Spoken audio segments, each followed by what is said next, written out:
పట్టుకొని పోలీసు వెళ్ళి చూస్తే ఆ తల్లి ఆ పిల్లగాడు ఆ తల్లి ఆ చెయ్యి వదలకుంటే కన్నబిడ్డను పట్టుకుని తల్లి చచ్చిపోయింది అధ్యక్ష. అట్లాంటి సిచ్యువేషన్లో పోలీసులు తల్లిని కొడుకుని హాస్పిటల్కి అక్కడ ఫస్ట్ ఎయిడ్ ట్రీట్మెంట్ చేసిండ్రు. పోలీసులు ఏం డాక్టర్లు కాదు, హుటిన తరలించిండ్రు. హాస్పిటల్కి వెళ్ళిన తర్వాత తల్లి చచ్చిపోయింది, పిల్లోడు కోమాలు ఉండు. ఆల్మోస్ట్ పోలీసులు పిల్లవాడు కూడా చచ్చిపోయింది అనుకున్నారు. బ్రెయిన్ డెడ్ అయింది, ఆక్సిజన్ అందక ఆ అబ్బాయికి.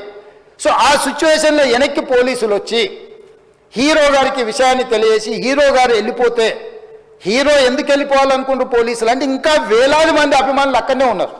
హీరో గారు థియేటర్లో కూర్చొని ఉండడం వల్ల, సినీ ప్రముఖులు ఉండడం వల్ల ఈ బయట జమైన వేలాది మంది అభిమానులు అక్కడ నుంచి పోకుండా అక్కడనే ఉండడంగా థియేటర్ లోపల కూడా బాల్కనీలో, టాప్ బాల్కనీలో హీరో కూర్చుంటే కింద నేల కింది నుంచి పై వరకు వెనక్కి తొక్కుట పైకెక్కి హీరో చేతులు కలపాలని కోతులు ఎగబడ్డట్టు, కోట మీదకి కోతులు ఎగబడ్డట్టు ఉల్టా పైకి తొక్కిసలాట జరిగింది అధ్యక్ష. థియేటర్ వాళ్ళు పోలీసులను హీరో దగ్గరికి వెళ్ళి చెప్పడానికి కూడా అనుమతి ఇవ్వకుండా థియేటర్ వాళ్ళు పోలీసులను బ్లాక్ చేశారు అధ్యక్ష. ఎప్పుడైతే హాస్పిటల్లో తల్లి చచ్చిపోయిన పిల్లగాడు కూడా ఆల్మోస్ట్ చావు నోట్లో ఉన్నాడు అని తెలిసి పోలీసులు వచ్చి ఏసీపీ వెళ్ళి చెప్పడానికి పోతే థియేటర్ సిబ్బంది లేదు హీరో దగ్గరికి వెళ్ళడానికే వీలేదు. చాలాసేపు పోలీసులను కూడా హీరో దగ్గరికి పోనీయలేదు అధ్యక్ష.